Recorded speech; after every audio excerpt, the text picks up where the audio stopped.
Welcome back, everybody, to the WCS Austin Europe Open qualifiers. That's the right way to say it. Day 1.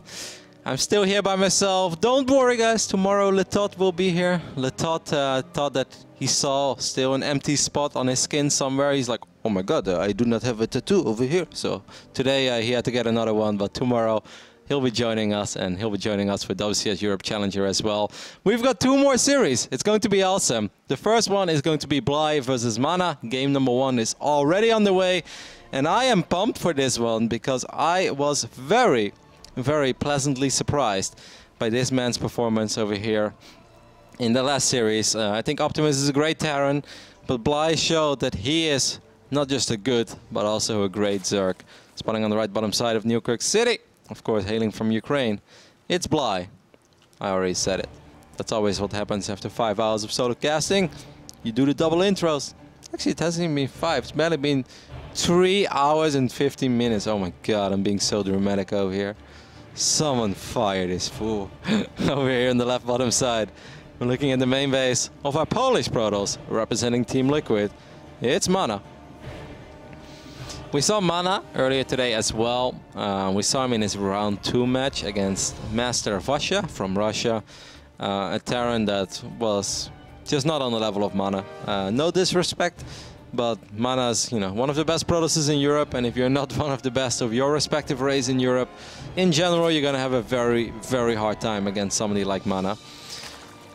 It's going to be a fun series between these two. Obviously, 2 players with a lot of history, and they ran into each other at countless of tournaments. They have both been playing this game since 2010, excuse me. I think it's safe to say that 2016 was perhaps the first year where I would say that Bly was the more successful player. I think Bly had a couple of decent runs. Obviously, Leipzig final was fantastic. MaNa in the past has also made it to Dreamhack Finals. I think won a Dreamhack, won an ESWC as well. MaNa has been a very successful Protoss over the years. And let's see how the tables are with these two today. So MaNa has his gate on the low ground. Nexus over here as well. It's been annoying with the probe. New York City, PvZ is a map where as a Protoss you always have to be a little careful, especially if the Zerg decides to take their first base here. Then 99% of the time you've got Roaches, Ravagers or Banelings rolling up your ramp within the first 5-6 minutes of this game. Bly, however, took his expand where you normally expect a Zerg to take their expand, but that doesn't mean that Bly is not going to be aggressive. We know he loves his Link floods, he loves Link drops as well, and if it's not early, it could be a little later. Newkirk is a big map that has the potential for long, drawn-out macro games, but it's also a map where if the Zerg wants to be aggressive, they can try to get away with it, especially early game. This is a pretty wide open ramp.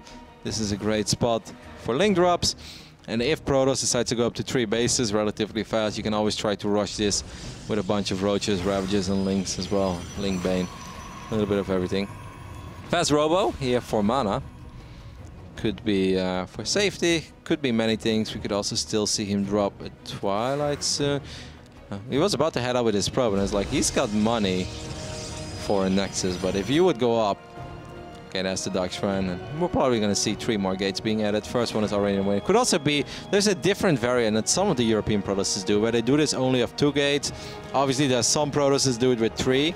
The old school way is well, old school, I say, like the build has been around for years. It hasn't been around for years, but the most traditional and most popular way for a while is just with 4 gates, you warp in 4 DTs at once.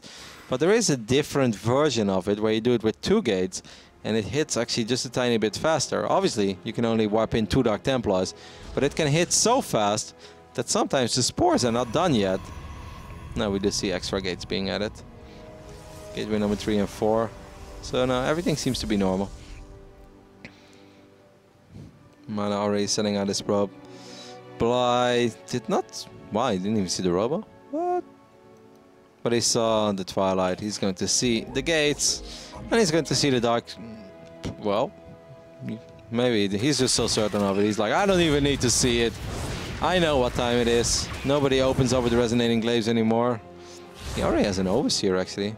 So he's going to just try to defend with an Overseer and no Spores while there is the second Prism on the way. This is risky, man. Bly's playing with fire.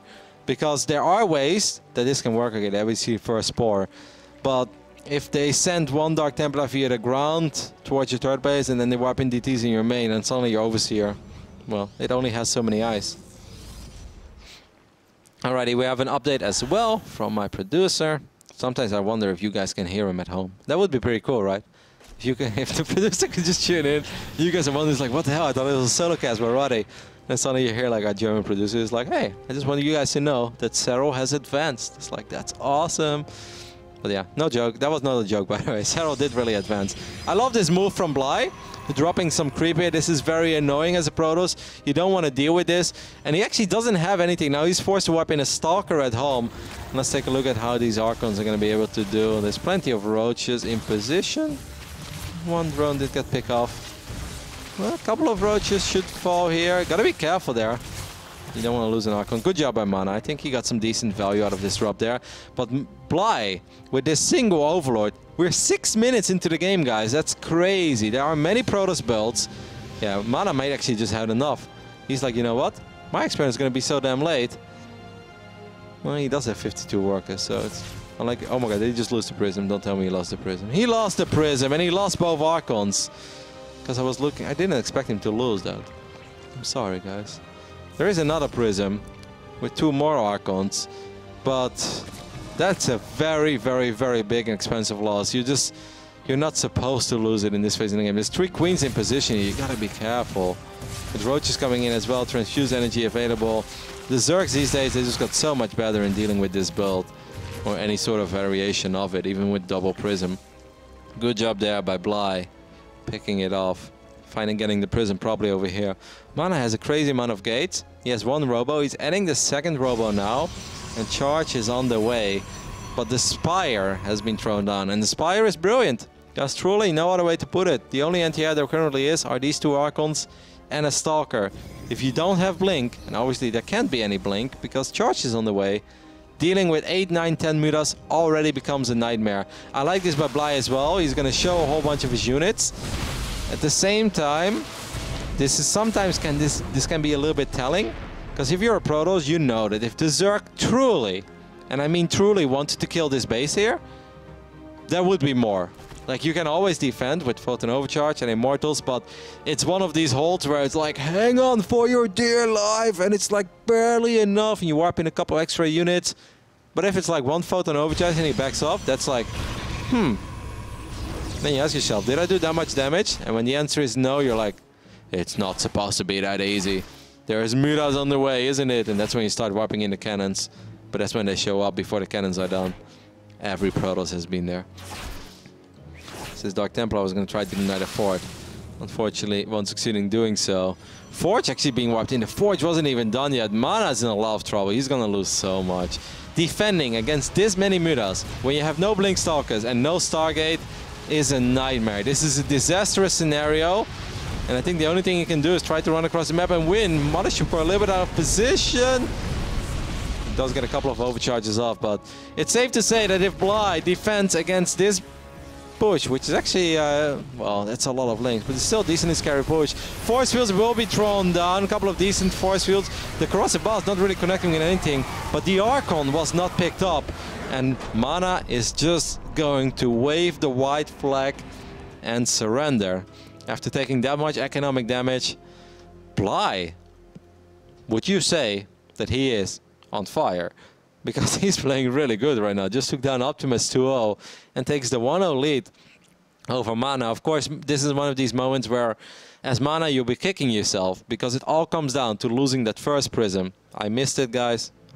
I'm guilty. I plead guilty. But losing the first Prism, that's going to slow everything down. The whole idea of the double Prism is that you start pulling your opponent apart. You force him to make a lot of units because he can't be everywhere at once. And then obviously, if there would be a Spire, you're always going to see it. But now, since he lost that first Prism, it was so much easier for Bly to defend against the second Prism. And at this point, you know, there's not that much that you can do anymore with a single Prism and 2 Archons. So you just got to back off. And you're like, well, let's try to get enough gateways at least, make sure I don't die to like anything crazy like Mass Roach, Ravager, Banes. And then suddenly you see a bunch of Roaches, but you're like, he backs off after 1 overcharge. And that's when the Protoss brain starts grinding. You're like, It's happening. Mutas are on the way. I'm gonna let them know. I am ready for game 2. Of course, we saw MaNa towards the end of that game run across the map. There might be some people wondering, like, wasn't that stupid? Like, that was never gonna work. Wouldn't it be better to just sit back? I mean, hindsight, yes, because the attack didn't work, so anything is better than losing the game, right? But defending against 13, 14, 15 Mutalisk when you have no Stargate and Blink hasn't even started yet and your Forge isn't even done, then the defense you have, like, technically what you could say is that he can put the 2 Archons with that 1 Stalker maybe in the 3rd base, keep the Mothership Core in the main, and then wipe in a bunch of units in the natural. But even that would be really bad, because you're still going to end up losing a couple of units. And even if you don't, you're just tied in your corner of the map as a Protoss. You're just hugging your buildings, making sure you don't lose too much. Both players. Okay. Just making sure that MaNa is good to go.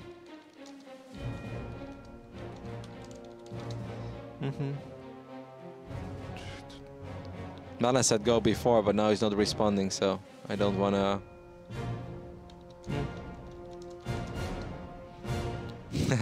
As Bly is showing me some love. He said, I know what's important for the players. Okay, now MaNa is spamming the goals, so we're good to go. So even if MaNa would have done all the things that I just said that you could do when you get surprised against Mutas, the big problem that you create for yourself then as a Protoss is that you're just... Like, what I imagine is like when you're a kid in the forest and you're very afraid of the boogeyman and you just wrap your arms around a tree and you're like, no, no. And that's kind of what you do then when you play against a Zerg that has Mutas. You give all map control up. Creep threat is going to be out of control. Zerg will not just take 4 but 5 bases. And when you're finally safe against the Mutas, the next problem arrives. So MaNa just had a bad start and it's very hard to recover from that. Let's see if he can do better in game number 2 on Abyssal Reef. It's beautiful underwater map. Over here in the right bottom side, we're looking at the main base of the man. I'm gonna go there, guys, because he deserves it. He's been on fire in the first European qualifier for WCS Austin. It's Bly. Great run by him today. And over here on the left top side, we're looking at the man who wants to join his 3 teammates that qualified through the ladder. Of course, Dr. Dario, also known as TLO, Uthermal, and Snuta already qualified through the ladder. He wants to make it 4. For Team Liquid, it's MaNa.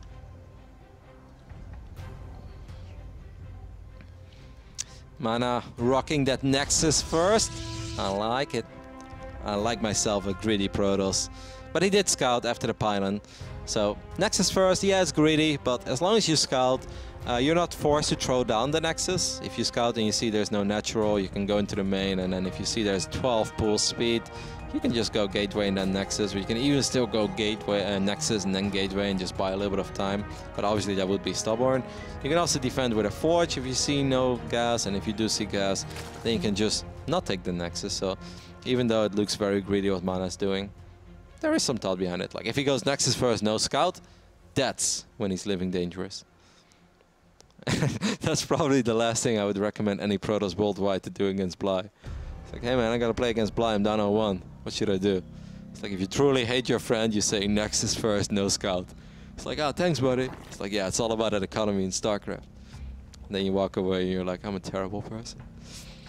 I just wrote his death sentence. But this game, that would have been alright.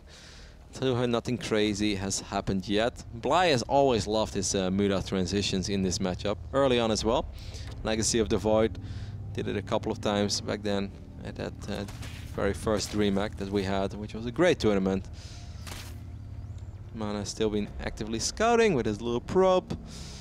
Saw that Bly made Zerglings before he attempted to go up to 3 bases, but so far everything seems very standard.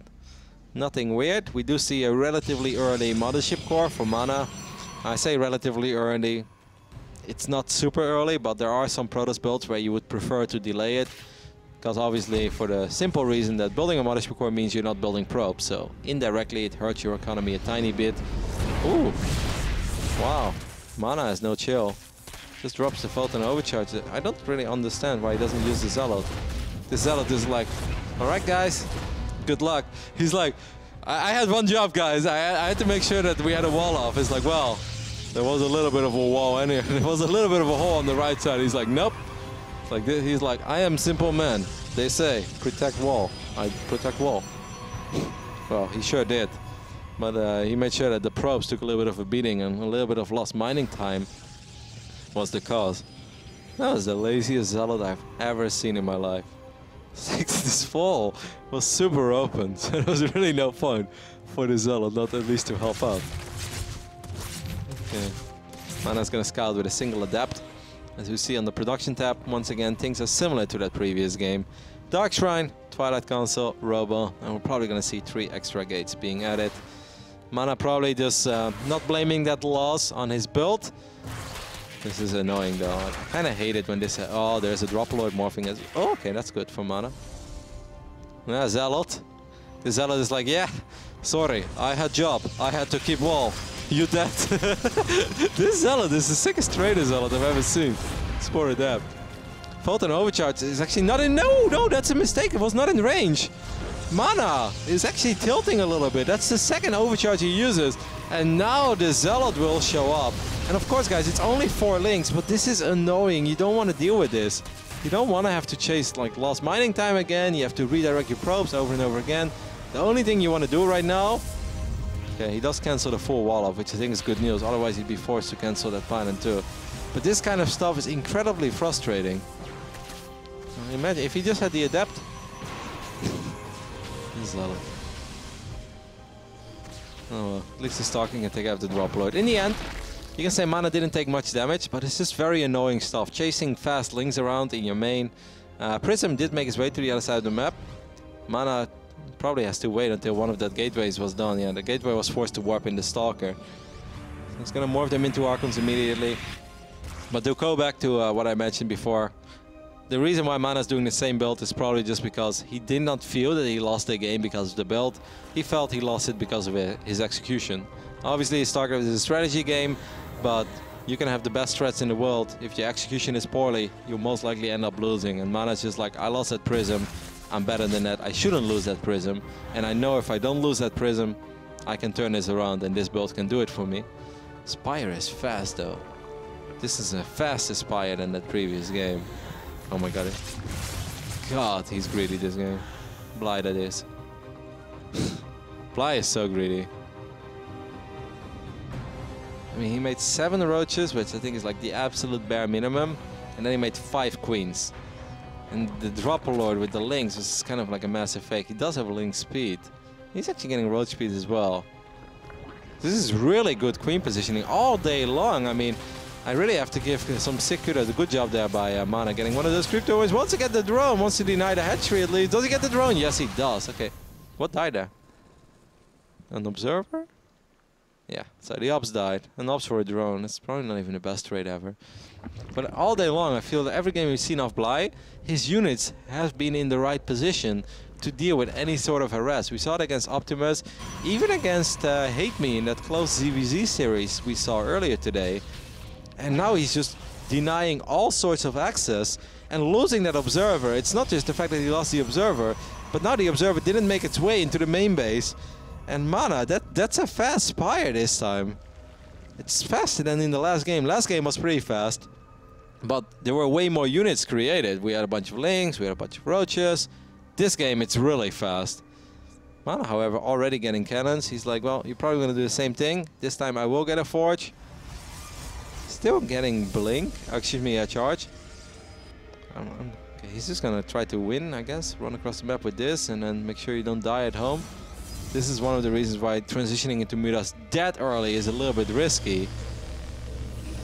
We'll see how this one plays out. I mean, I feel that Bly doesn't have to defend this fort base at all costs. Like, this is massive. Like, MaNa needs to almost win the game here because he's gonna lose a bunch of workers. Probably gonna lose a few more workers in the main. Charge is about to finish up. +2 is, well, this is halfway done. It's kind of a little bit of an anti-timing, but it's forced because of these mutas. MaNa feels if you make mutas that fast, you cannot defend this push.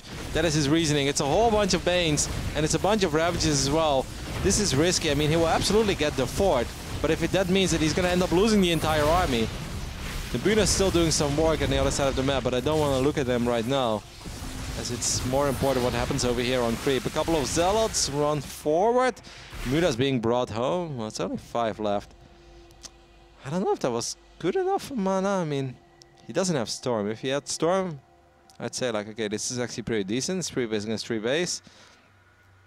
He does have +2 on the way, and that's one thing that he has going for himself. Pretty poor saturation.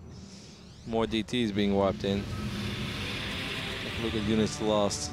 Bly definitely lost quite a bit more than MaNa did this game. Yeah, I mean, safe to say that MaNa's army is starting to look more powerful with each passing second. And before it looked like kind of a small but powerful army, and now it's actually a pretty decent sized army. Can't lose the sentries to corrosive balls though. It's still hard to engage, but as long as you have the Immortals in the front, look at these guys. I'm like, all right, guys, we got this. There's always a bunch of badasses. I don't think there is speed for Banes, correct? No, there is. So that's pretty big. It will all come down to the engagement. Like, MaNa needs a phenomenal engagement.